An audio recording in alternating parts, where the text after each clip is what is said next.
Primero tenemos que dar las gracias al líder republicano de la Cámara. Porque en estos momentos, cuando lo que se requiere es acción, lo que vemos en la Casa Blanca es todo lo opuesto. Lo que vemos en la Casa Blanca es reuniones con los que abogan y han estado abogando, en su gran parte, por los intereses del país. Después de una semana del pueblo cubano en la calle, el presidente Biden anuncia un grupo para hablar sobre rehenes. Es importante que se escuche al pueblo cubano, que se escuche a los que están pidiendo y solicitando esos valientes cubanos en la calle. Que el exilio cubano está pidiendo solamente una cosa: no aspirinas, no medicinas, están pidiendo no remesas, están pidiendo, exigiendo libertad.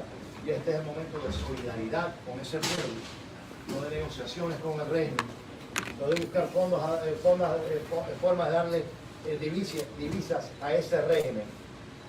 Hasta ahora, porque vamos a estar claros, aquí o se está del lado del pueblo y de la causa de la libertad, o se está del lado del régimen. Hasta ahora, el presidente Biden parece que se ha puesto del lado de los intereses del régimen. Por eso estamos tan agradecidos al líder republicano de la Cámara, y a estos que están aquí por su liderazgo, por no estar confundido. Este líder republicano de la Cámara ha mandado múltiples cartas a través del mundo, embajadores, jefes de Estado, solicitando acción y solidaridad. Le ha pedido reunirse con el presidente de los Estados Unidos, y hasta ahora nada. Así que mientras que algunos titubean, o peor, gracias Kevin McCarthy, gracias a nuestros colegas aquí del Congreso, por su solidaridad, por no estar confundido y por estar escuchando al pueblo de Cuba, al exilio cubano, no a los que han dedicado vidas y décadas en buscar formas de ayudar a ese régimen.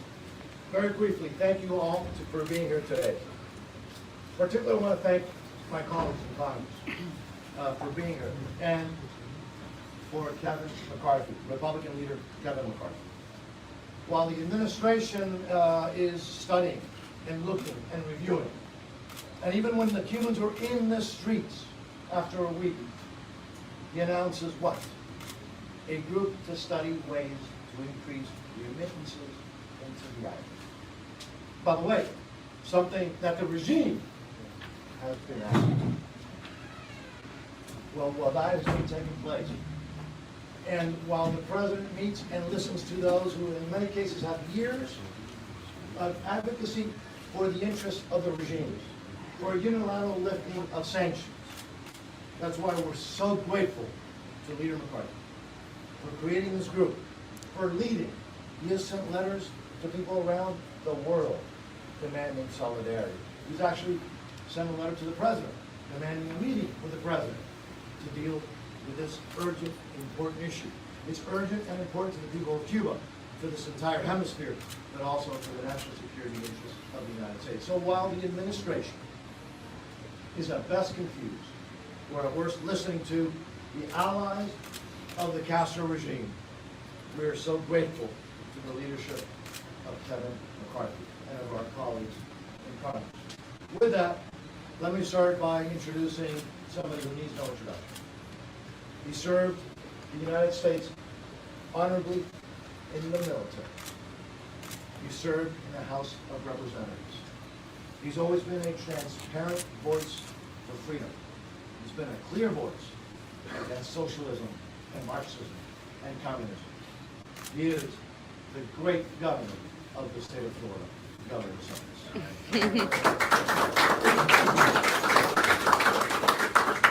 Well, thanks, Mario, and it was a pleasure serving with you. I saw Ileana is here. Where's Ileana? We used to work together as well. And you always knew when there was fights for freedom, the people in South Florida were always going to be on the side of those seeking to fight authoritarian regimes and to fight Marxism and Leninism. And we're here at with the Bay of Pigs veterans 60 years ago, 6 decades, they knew what was at stake, and they put their lives on the line to be able to have a free Cuba. They understood what a Marxist dictatorship would mean, and it's meant exactly what they understood: decades of repression and misery that has dominated that island. We are now in a situation, maybe for the first time since then, where you have a real shot to have a change, to have freedom sweep the island. You have people who are being very brave, that are out on the street knowing the risks that they're facing. And we have had many of these people have disappeared. We don't know where they've gone. The regime is absolutely cracking down. And so these are times where people who support freedom need to stand together, and we need to stand with the people of Cuba. A free Cuba would be in the interest of the United States of America. I mean, if you want influence of the Communist Party of China in the Western Hemisphere and Russia, then support the regime in Havana, because they want every nefarious influence around the world comes through there. If you want no Chinese influence, you don't want Russian influence, then you should want a free Cuba. If you want to have a good Western Hemisphere and not have all these problems in places like Venezuela and Nicaragua, then you should want to see a change in the regime in Havana, because Havana has for decades spawned all kinds of disruptions and oppression throughout the Western Hemisphere. So we have an opportunity as a country, certainly the state of Florida stands unequivocally with the people of Cuba. We have an opportunity, though, to make a difference. And it requires leadership from the White House. It requires the president to show and take tangible steps to stand with the people of Cuba. Don't do things that are going to bolster the regime. Don't do remittances. Don't help Venezuela. Don't do any of those things. Stand with these freedom fighters. I called immediately for internet to be restored, to have the United States take the lead. That has not happened yet. There's a bunch of different ways where that could possibly be happening. And what I've told people is, look, if the U.S. government won't do it, if we can do it in Florida, if there's a company that will do it, we'll work to do it.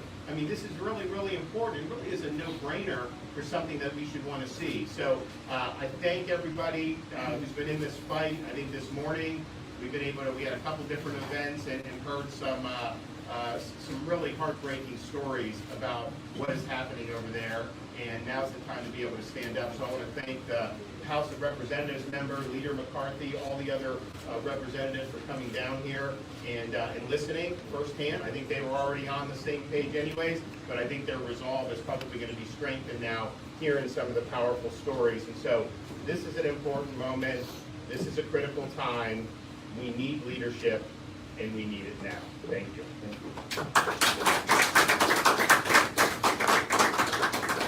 Good afternoon. Thank you all for being here. I want to thank the leader, the members of Congress, all the elected officials, of course, our great governor.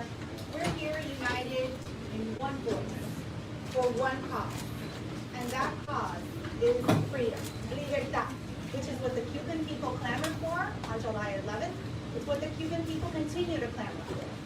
But yet, we have inaction, we have lack of courage, lack of leadership from the Biden administration. I have one question for you. What is taking so long? You heard from our governor. Here in Florida, we stand ready and committed to helping the Cuban people for their quest for freedom. I'm the daughter of Cuban exiles, but my story is similar to so many other stories here. We've seen families ripped apart, dreams unfulfilled, generations of individuals that never got to visit their homeland, people that have since passed without ever being able to step foot on that island 90 miles from our shores. And so for me, it's personal. For many people in this room, it's personal. And for these representatives that are from all parts of this country, I believe that it's personal for them too. And so I'm honored to be here with so many great leaders, lending their voice to the cause of freedom. Estamos aquí hoy con los miembros del Congreso de diferentes partes del país, con miembros de los oficiales electos aquí del Estado, unidos en una voz y por una causa. La causa, libertad. Hemos visto desde el 11 de julio, el pueblo cubano se ha tirado para la calle en una manera que nunca hemos visto. Y estamos unidos con ellos. Y vamos a seguir insistiendo que esta administración busque la manera de ayudar al pueblo cubano, que traiga la libertad, que traiga la democracia. No podemos esperar. Y le tengo sola una pregunta a la administración de Biden. ¿Por qué se está demorando? ¿Por qué se está demorando? Necesitamos el apoyo de los Estados Unidos, necesitamos seguir insistiendo que el pueblo cubano puede llegar a sus sueños de libertad. Como hija de miembros exiliados de Cuba, les digo que mi cuento es igual que los de tantas personas aquí.